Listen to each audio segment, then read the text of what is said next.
कि इन्होंने जो सवाल पूछा कि राइट है, राइट कैसे है, मुझे ये समझाइए, कैसे आप कांग्रेस को राइट? विचारधारा की बात होती है। लोग कहते हैं कि जो लेफ्ट वाले लोग होते हैं उनकी अलग सोच हो जाती है, वो कहीं ना क्या कहीं सोच होती है? वही मतलब कहते हैं कि वो लोग जो है कि नास्तिक सोच के रहते हैं, देश के प्रति सोच उनकी कम रहती है, या फिर वो लोग कहीं ना कहीं देश के प्रति उनकी सोच कम होती है। जी, जैसे आपके ऊपर इल्जाम भी लगता है कि आपने जो है कि कई बार जो है कि ऐसा इल्जाम तो मैं बोल दूं कि आप गधा हैं, तो आप गधा हैं क्या? मैं सब लोग बोलिए गधा हैं, ये गधा है, सब लोग बोलते हैं गधा है, तो आप गधा हो जाएंगे क्या? नहीं ना। कैसे आप ये बोले? नहीं, मैं इनसे पहले मैं सवाल नहीं, मुद्दे पे नहीं, पहले इनसे ऐसे कैसे बोले आप? राइट की बात आती है। नहीं तो आप कैसे बोले कि लेफ्ट जो है वो देश का नहीं है? मैंने देश की बात नहीं कहा। अच्छा ठीक है।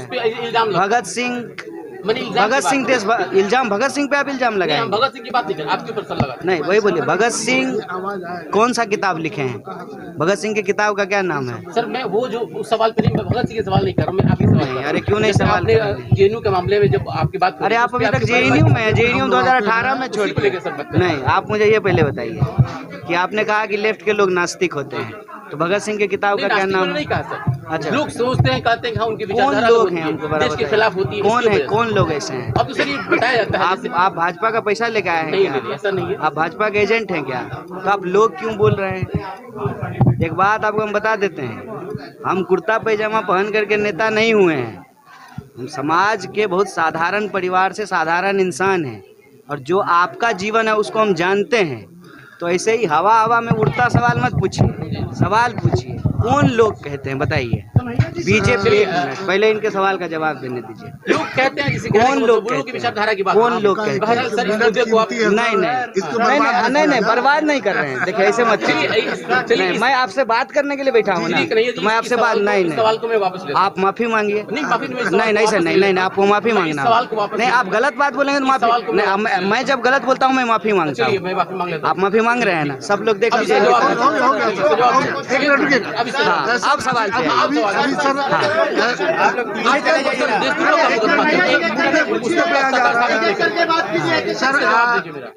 24 में लोकसभा का चुनाव, आप माफी मांग लिए ना? उत्तर प्रदेश जिम्मेदार नागरिक बनिए। पत्रकार हैं आप, तो आपकी भी जिम्मेवारी है, और मैं नागरिक हूं तो मेरी भी जिम्मेवारी है। हम दोनों का देश है, और अपने अपने पेशे से ईमानदारी करनी पड़ेगी, ठीक है?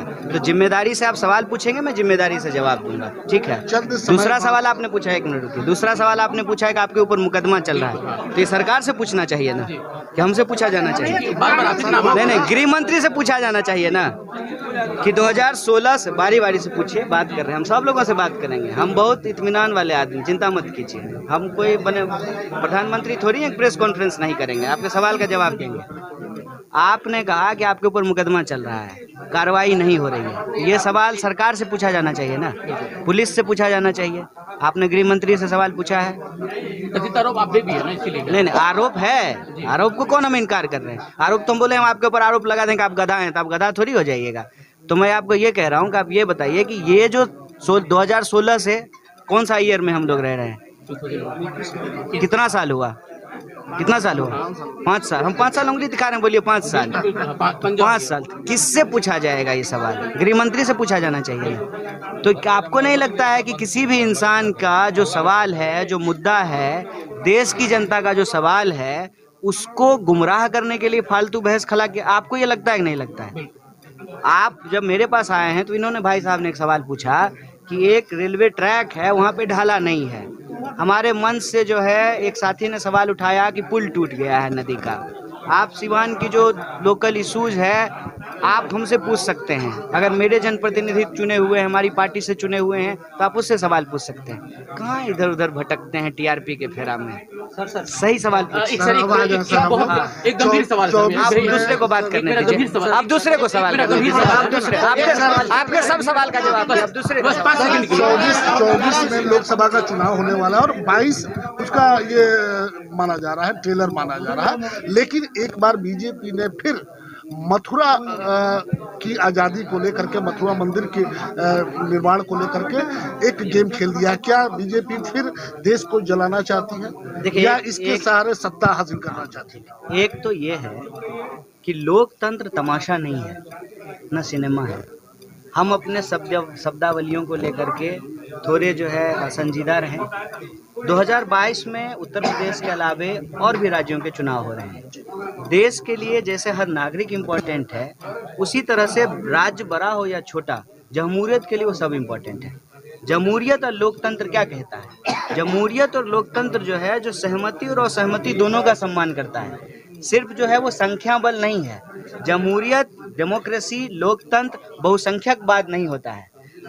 वैसा आवाज जो कम है, जिसकी संख्या कम है, उसकी भी सुनवाई हो, इसको लोकतंत्र कहते हैं। तो हम तमाशा, सिनेमा, टेलर ऐसे शब्दों से बचे। 5 राज्यों में चुनाव है।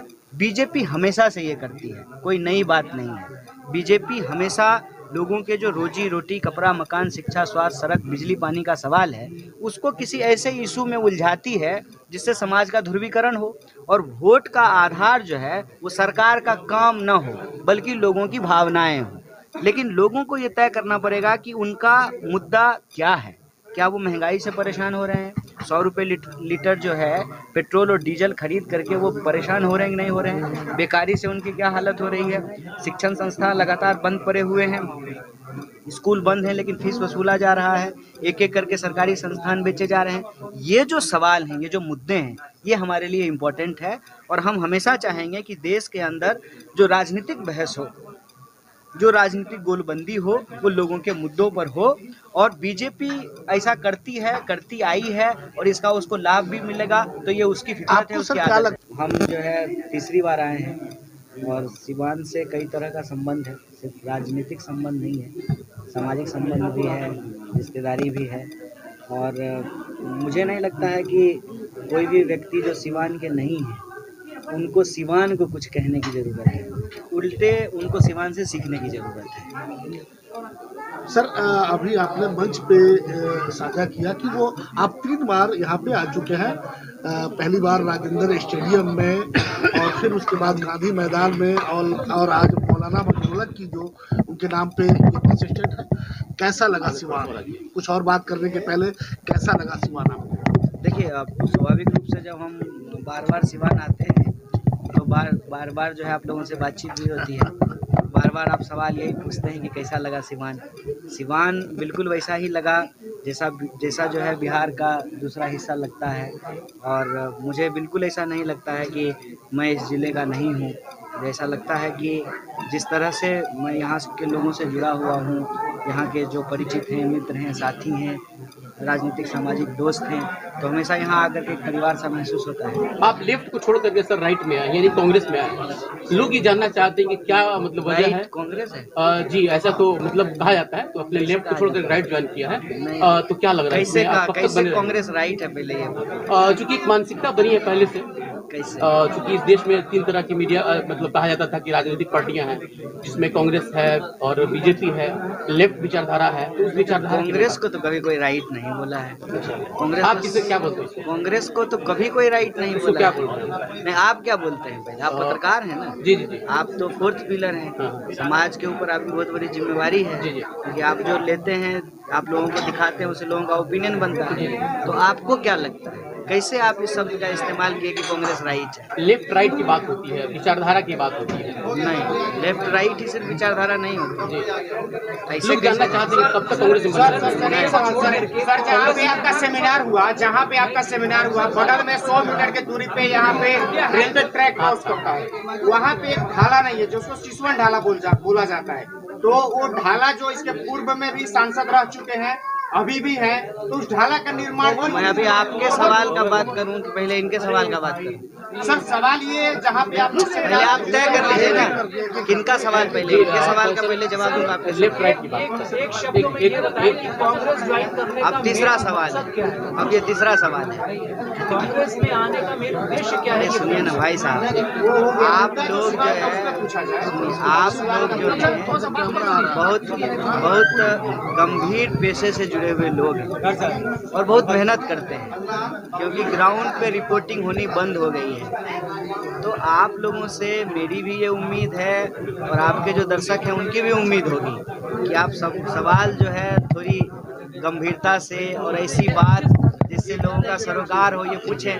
कांग्रेस में हम आए हैं, क्यों आए हैं, इस पे हम 100 बार बोल चुके हैं। का जो कांग्रेस ने आपकी सदस्यता ली है, तो बिहार में कांग्रेस को कैसे मजबूत करने का काम कीजिएगा?